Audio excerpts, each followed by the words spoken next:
안녕하세요. 연애 박사입니다. 이번 시간에는 이성적 문제의 개입으로 재회에 방해될 때에 대해 다뤄보겠습니다. 구독과 좋아요 부탁드립니다. 질문 있으면 박사님에게 댓글을 달아주세요. 재회 커리큘럼을 진행할 때 상대방이 강박증이 강하거나 혹은 이성적인 문제가 개입된 상태에서는 재회 기간이 길어질 수도 있습니다. 왜 그럴까요? 이성적 문제란 본능적인 감정을 누를 수 있는 문제를 말합니다. 예를 들어 지금 연애를 시작하고 싶지만 한 개월 뒤에 유학을 가야 되거나 남자친구를 사랑하지만 지금 빚이 많아 시간에 쫓기는 상황처럼 상대방을 많이 사랑하고 있지만 만나기 어려운 환경 혹은 문제에 놓인 것을 이성적 문제의 개입이라고 말합니다.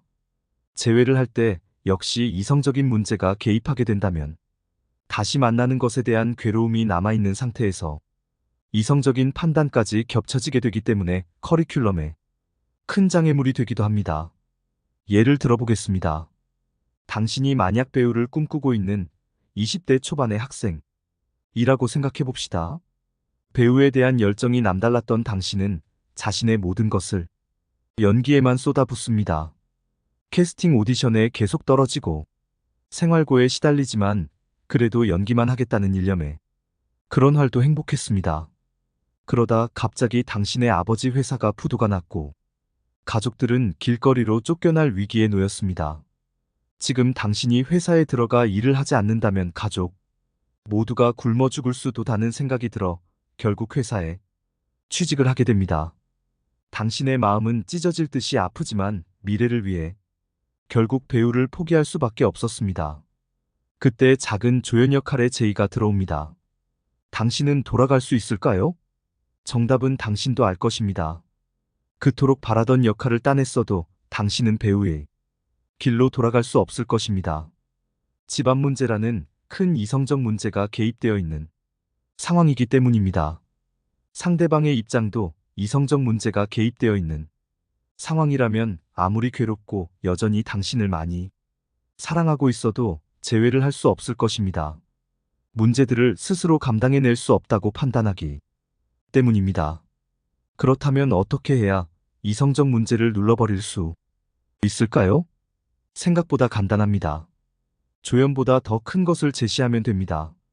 즉 이성적 문제도 눌러버릴 정도의 매력 상효과와 잃어버림, 빼앗길 것 같은 감정을 더 강하게 심어주면 됩니다. 이물이 이성적 문제가 개입되어 있다고 해도 놓치면 평생 후회할 사람이 앞에 있다면 이성적 문제를 눌러 버릴 수밖에 없게 됩니다. 만약 조연이 아니라 당신에게 주연의 조건과 빚을 갚고도 남을 정도의 캐스팅 비용을 제시했다면 당신은 바로 회사를 그만두고 다시 배우의 길을 갈 것입니다. 이성적 문제가 개입된다면 상대가 독하게 마음먹고 버티기 때문에 더뎌질 수 있으나 결국 전략적으로 커리큘럼을 진행한다면 재회는 가능할 수밖에 없습니다. 상대방에게 이성적 문제가 있는지 빠르게 파악하고 그것이 맞게 대응하세요. 이상 마치겠습니다. 연애 박사였습니다. 모두 건승하시고 구독, 좋아요 부탁드립니다.